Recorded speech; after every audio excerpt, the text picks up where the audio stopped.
Pemirsa, meski gagal menjadi tuan rumah Piala Dunia U20 pada Mei lalu, Indonesia mendapatkan satu lagi kesempatan emas untuk menjadi tuan rumah sekaligus berlaga Piala Dunia. Kali ini sektor U17.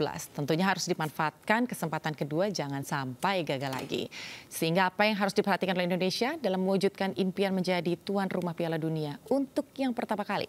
Kita akan membahas bersama pemimpin redaksi Trijaya, Gaib Maruto Sigit. Selamat sore, Mas Gaib. Selamat sore. Ini manggilnya Mas atau Bang nih? Apa aja boleh. Mas, kalau sekarang ini kan lagi rame lagi kan? Iya. Setelah sekian lama dan Indonesia mendapatkan kesempatan kedua. Kesempatan kedua. Kesempatan kedua. Gimana nih Mas? Yang Kalau harus dipersiapkan? Kesempatan kedua nggak dimanfaatin, nggak ada kesempatan ketiga biasanya. Biasanya begitu. Jadi yang memanfaatkan kesempatan kedua ini harus ngapain nih Mas Indonesia? Kita udah punya pengalaman kemarin gagal di kesempatan pertama.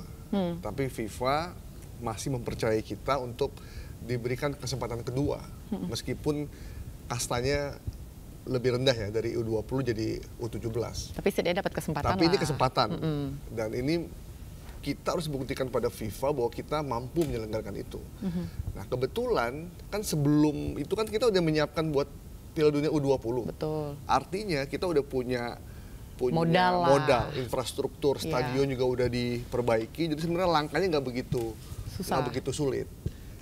Dari semua stadion kan paling yang mulai ditacap lagi kan yang JIS ya. Yeah. Dan JIS ini ya paling ada masalah-masalah teknis sedikit lah, ada soal rumput, soal pintu masuk, tapi itu nggak jadi problem ya. Dan kita tahu kita punya pengalaman yang cukup banyak untuk menyelenggarakan event internasional. Kita kemarin membuat SEA Games, Asian Games, dan beberapa yang lain yang di luar sepak bola, KTT G20 yang melibatkan kepala negara pun kita sukses. Jadi menurut saya peluang untuk kita sukses menyelenggarakan Piala Dunia U17 ini adalah sesuatu yang tidak terlampau berat, tapi juga tidak bisa dianggap remeh juga. Gitu. Nah, kalau dari pandangannya Mas Gaib sendiri, itu kan tadi kan nggak bisa dianggap enteng, tapi tetap harus yang terbaik nih gitu kan. Sementara ini aja ada polemik soal rumput gitu kan, dari FIFA sudah menginstruksikan rumputnya diganti gitu. Di satu pihak lah ini rumputnya udah diekspor kemana-mana gitu. Ini nanti jadi salah satu polemik dan bisa membuat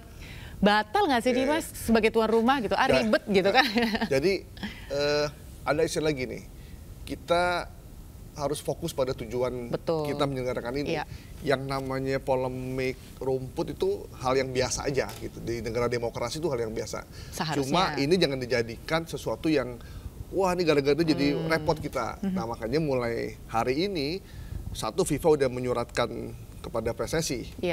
Kemudian besok tim FIFA juga akan datang. Jadi biarkan saja tim FIFA besok datang ke JIS, mereka melakukan evaluasi, melihat kondisinya kayak apa, nanti hasilnya rekomendasi FIFA jalankan, udah.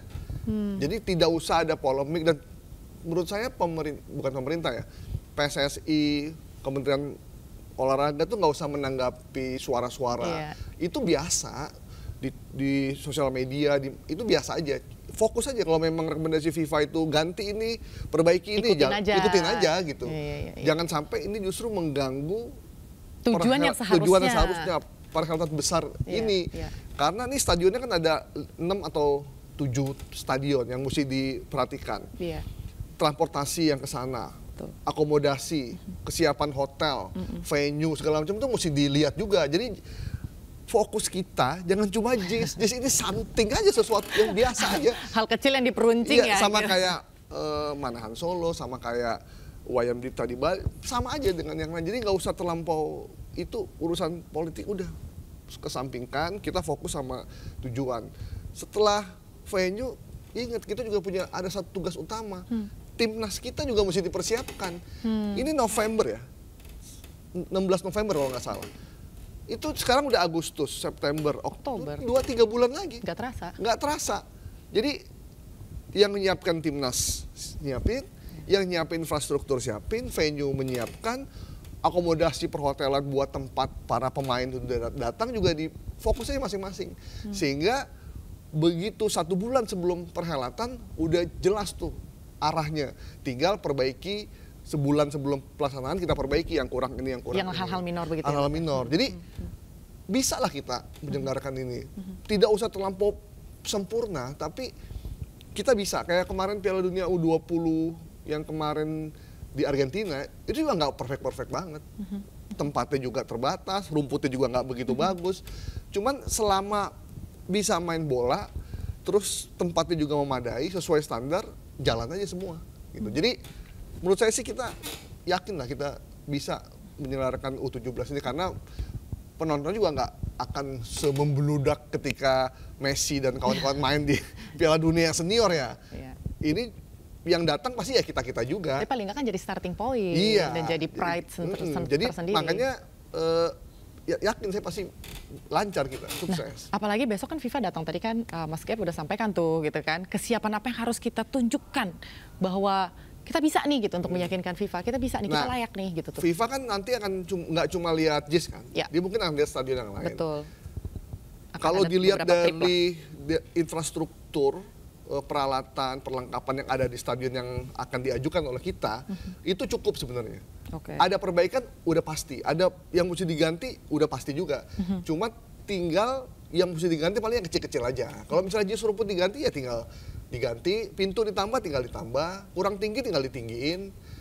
Yang penting terukur waktunya. Jangan kita pengen sempurna sekali, begitu udah mau hari H akhirnya nggak kesampaian. Jadi hal-hal yang masih diperbolehkan juga masih santai aja. Yang penting tuh lapangannya bagus buat main bola, keamanan stadion, penonton aman, mau keluar mau masuk, udah cukup itu aja. Yang lain-lainnya tuh bisa menyusul gitu. Stadion yang lainnya juga begitu kan, udah pernah diperbaiki, direnovasi untuk U20.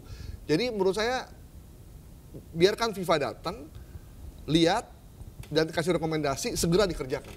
Jadi suara-suara yang kiri kanan nggak usah didengerin, yang penting fokus aja sama yang mau kita kerjakan. Sebenarnya itu aja sih, supaya PSSI, pelatih itu nggak terganggu dengan receh, ya? Hiruk pikuk ini gitu. Karena kalau hiruk pikuk itu udah masuklah itu politik, nggak akan selesai gitu. Karena politik tuh akan terus mewarnai. Orang makan aja, seorang politisi makan aja itu bisa dipolitisasi. Main game aja itu bisa panjang urusannya. Apalagi urusan membangun stadion yang menggunakan uang negara. Kalau semua orang diam, nggak ada yang kritik, ya nggak mungkin. Yang nggak pakai duit negara aja orang ramai, apalagi pakai duit negara. Jadi wajar aja gitu. Jadi jangan kritik segala macam, jangan dianggap sesuatu yang tabu, sesuatu kalian nggak mendukung, enggak.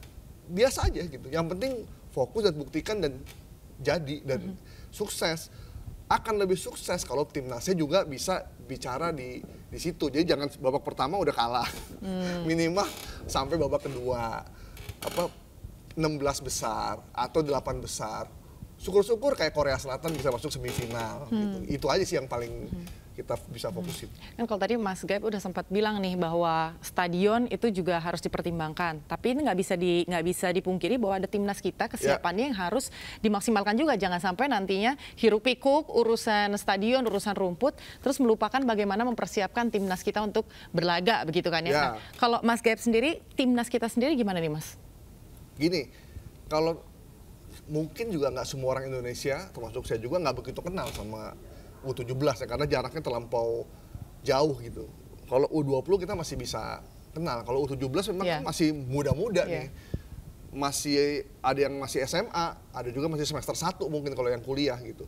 Jadi karena banyak, akhirnya kan pemerintah PSSI melakukan ini kan, mencari bakat sampai ke beberapa daerah, kemudian menyeleksi dan terakhir merekrut konsultan pelatih dari Jerman, Frank Warmut untuk mendampingi Bima Sakti dan kawan-kawan supaya arahnya itu jelas. Menurut saya ini udah oke, gitu. Udah cukup supaya pemilihan pemainnya pas dengan kebutuhan tim, dengan skema yang pengen dimainkan oleh Bima Sakti. Itu udah cukup. Gitu. Sekarang kalau udah konsultan udah ditunjuk, perekrutan di beberapa daerah udah selesai, ya udah mereka masuk ke pemusatan latihan, dipilih, langsung latihan, uji coba 1-2 kali, udah itu. Jangan kebanyakan jumpa pers, jangan kebanyakan ngomong di media, fokus aja. Tapi kan jumpa pers sebenarnya ada gunanya juga Mas. Iya, cuman jangan, pelatih nggak perlu jumpa pers. Gitu. Pelatih fokus aja ngurusin pemain, lihat seleksi dengan performan berdasarkan penilaian, jadi kan nggak mungkin semuanya bisa main kan. Kita milih 22 pemain misalkan. Atau kita ngambil 30 pemain, kemudian masuk TC, kemudian nanti diseleksi, terpilih 20 pemain atau 22 pemain untuk masuk ke tahap berikutnya sampai kita menentukan starting 11 untuk main di tim utama U17 dengan cadangannya. Udah itu aja fokus di situ. Jadi nggak perlu terlampau banyak ngomong bicara segala macam. Biar yang lain aja yang bicara. Bima Sakti dan kawan-kawan, si Om Frank tuh fokus aja supaya timnasnya Piala Dunia sukses, timnasnya juga sukses. Paling tidak pemainnya ini juga nggak malu-maluin lah sebagai tuan rumah. Harapan kita nih sebagai masyarakat Indonesia, mewakili supporter, kita berharap pemilihan pemainnya juga berdasarkan kriteria yang jelas, bukan like and dislike karena dia orang Pemda, atau anaknya siapa, dekat sama ini, dekat sama itu, udah nggak ada urusan. Itu masa lalu.